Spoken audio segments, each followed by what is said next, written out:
হে খোদা, হে খোদা দয়াময় রব্বুল আলামিন,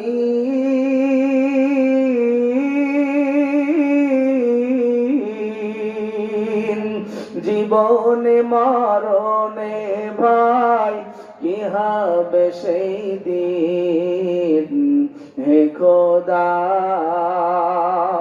এই ইমানদার মুসলমান আল্লাহর গোলাম একটু পায়ে হাত রাখিয়ে বলিয়া যাই, রে বাবা, দুনিয়ার জিন্দগি কয়দিন চলবা, মনটারে একটু বুঝায় নাও। প্রকৃত মুমিন মুসলমান না হয়ে গেলে জাহান্নামের শাস্তি সহ্য করা যাবে না। ওই কবরের ভিতরে মাওলা ৯৯টা সাপ রাখিয়া দিছে।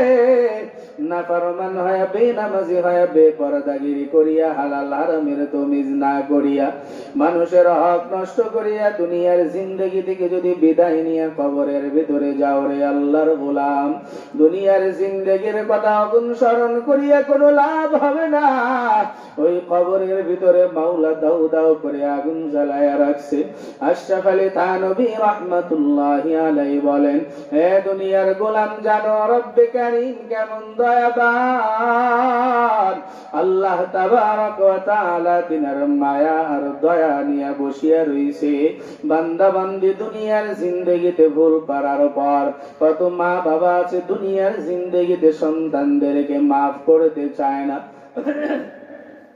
দুনিয়ায় কত সমাজ প্রধান আছে, লিডার আছে, অন্যায়ের উপরে মাফ করতে চায় না। হাকিমুল উম্মাত আশরাফ আলী থানভী রাহমাতুল্লাহি আলাইহি বলেন, দুনিয়ার জিন্দগিতে মিসাল দেয়া ডাক দিয়া বলে, গুমরাহের দল, আল্লাহ কেমন করে মাফ করে একটা সন্তান দুনিয়ায় মা বাবার সঙ্গে না ফারমানি করেছে। মা এখন ডাক দিয়া বলে, সন্তান, এই দুনিয়ার জিন্দগিতে আমি মার তোর বাবা ছাড়া আপন কেউ নাই। সন্তানের গলার রগ মোটা হয়ে গেছে। মায়ের উপর দিয়া কথা বলিয়া ডাক দিয়া বলে, মা, তোমার থেকে আমার বন্ধু বান্ধব আপন তারা আমারে বড় ভালোবাসে। বাবা এই কথা শুনিয়া সন্তানের মুখের উপরে একটা থাপ্পড় মারিয়া দিছে। সন্তান রাগান্বিত হয়ে ঘর থেকে যখন বাহির হয়ে যাইতে লাগে, আল্লাহর বান্দি তার মা পিছন থেকে দৌড়ায়, এ বাবা, ঘরের বাইরে যাইস না।